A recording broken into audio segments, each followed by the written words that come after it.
Climate అయితే చాలా బాగుందండి. కూల్గా ఉంది, మొక్కలన్నీ పచ్చగా ఉన్నాయి, ఫ్రెష్ ఎయిర్. మార్నింగ్ లేవగానే నేను పావుగంట సేపు వీటన్నిటితోటి స్పెండ్ చేయడానికి పైకైతే వస్తాను. Welcome back to my channel Sunita's world. అందరూ ఎలా ఉన్నారండి? నేనైతే చాలా బాగున్నాను. మీ అందరూ కూడా బాగున్నారని, బాగుండాలని మనస్ఫూర్తిగా కోరుకుంటున్నాను. Good morning everyone. పైకి వచ్చి చక్కగా ఇలా మొక్కలు అది చూసుకుంటాను. పక్కన మాకు కౌ షెడ్ అది ఉందండి. చాలా ఆవులు మేకలు అది ఉంటాయి. కోడికూతలు అది వింటూ ఉంటే ఆ సౌండ్స్, ఈ మొక్కల నుంచి వచ్చే ఫ్రెష్ ఎయిర్ ఇదంతా కూడా మనకి బాడీకి సోల్కి మంచిగా పీస్గా ప్లెజెంట్గా అనిపిస్తుంది. సో అందుకని పైకి వచ్చి ఇవన్నీ చూసుకుంటాను. నేను మ్యాక్సిమం వస్తాను, ఒక్కోసారి టైం కుదిరినప్పుడు మాత్రం రాలేకపోతాను. ఆ రోజంతా ఏంటో యాక్టివ్గా లేనట్టు, ఎనర్జీ డౌన్ అయినట్టు ఆ ఫీలింగ్ అనిపిస్తుంది నాకు. సో ఇవాళైతే చిన్న టాపిక్ మెడిటేషన్ గురించి మాట్లాడుకుందామండి.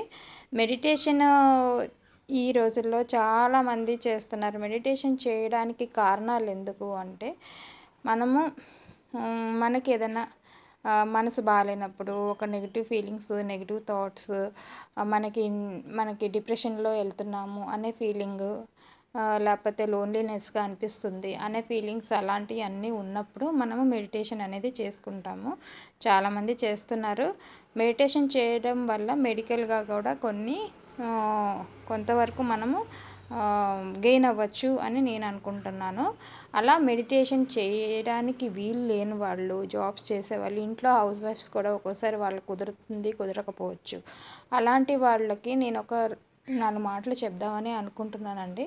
అలాగూ మెడిటేషన్ రెగ్యులర్గా మంచిగా చేసుకునే వాళ్ళైతే హ్యాపీ, వాళ్ళకి కాకుండా ఎవరికైతే చేయని వాళ్ళు ఉంటారో వాళ్ళ కోసం చెప్తున్నాను.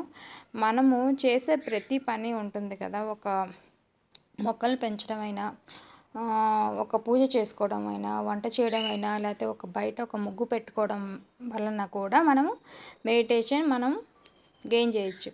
ఎలా అని అడుగుతారా?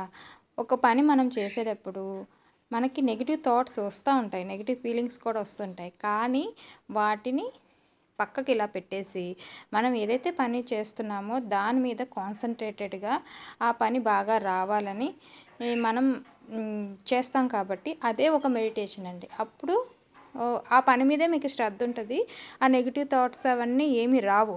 సో అదొక మెడిటేషన్ లాంటిది అండి. డిప్రెషన్ అనేది కూడా మొక్కల వల్ల, ఒక మనం కావాల్సిన పని, మనకి హ్యాపీగా ఉండే పని మనం చేస్తాం కాబట్టి నెగిటివ్ థాట్స్, నెగిటివ్ ఫీలింగ్స్ రావు. ఏ పని చేసినా కూడా శ్రద్ధగా చేయండి.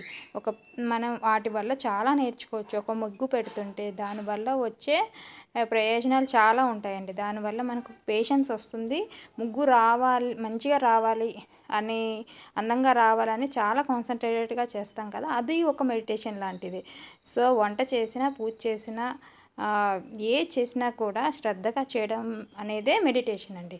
సో మీ అందరికీ ఇది నేను చెప్పింది నచ్చితే ఇవాళ నుంచి పాటించండి. చాలా వరకు మనం రెగ్యులర్గా చేసే పనుల వల్లే చాలా నేర్చుకోవచ్చు. మరొక వీడియోతో మళ్ళీ కలుద్దాం. Thank you.